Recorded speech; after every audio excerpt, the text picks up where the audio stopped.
Bonjour et bienvenue dans ce nouveau rendez-vous Histo. Ce mois d'avril marque le 78e anniversaire de la libération du camp de Dora. C'est pourquoi j'ai choisi de vous présenter un carnet de recettes rédigé par Maurice Bourdon pendant sa déportation dans ce camp. En feuilletant ce carnet, on découvre des recettes traditionnelles complètement irréalisables dans un camp de concentration. Si Maurice Bourdon les a rédigées, c'est donc pour s'évader, pour penser à autre chose.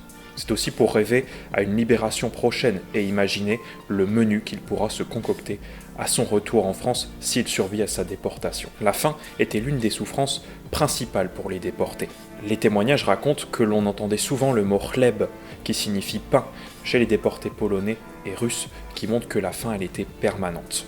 La ration quotidienne distribuée aux déportés avait été finement calculée par les nazis pour qu'ils aient tout juste l'énergie pour continuer à travailler.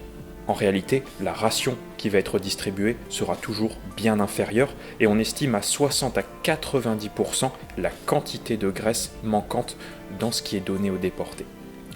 Le matin, à Dora, les déportés reçoivent un demi-litre de café, en fait une sorte d'eau bouillie et aromatisée aux plantes. Le midi, ils reçoivent 1 litre de soupe. Il est prévu que 4 fois par semaine elle soit à la viande et que le reste du temps elle soit aux pommes de terre, à la farine de seigle ou à l'orge.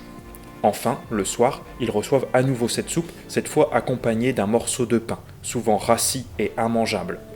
Il y a alors, normalement dans ce qui est prévu, une tranche de saucisson, de margarine ou de fromage blanc. Les rations sont tout le temps insuffisantes et les déportés deviennent rapidement squelettiques, d'autant plus que les nazis se servent dans les cuisines et qu'ils prennent les aliments les meilleurs et les plus caloriques. Le pire dans tout cela, c'est la soif, puisque les déportés n'avaient aucune source d'eau à leur disposition. Les déportés ont la possibilité de recevoir un colis de la part de leur famille. Là aussi, les nazis et les capots qui encadrent les déportés se servent au passage. Si le colis arrive à son destinataire, il ne reste donc que les aliments les moins intéressants, les moins caloriques, qu'il faut s'empresser de manger pour éviter de se les faire voler. Maurice Bourdon a survécu à sa déportation et a été rapatrié en 1945 dans son Pas-de-Calais natal. Nous vous donnons rendez-vous le mois prochain pour un nouveau rendez-vous Histo.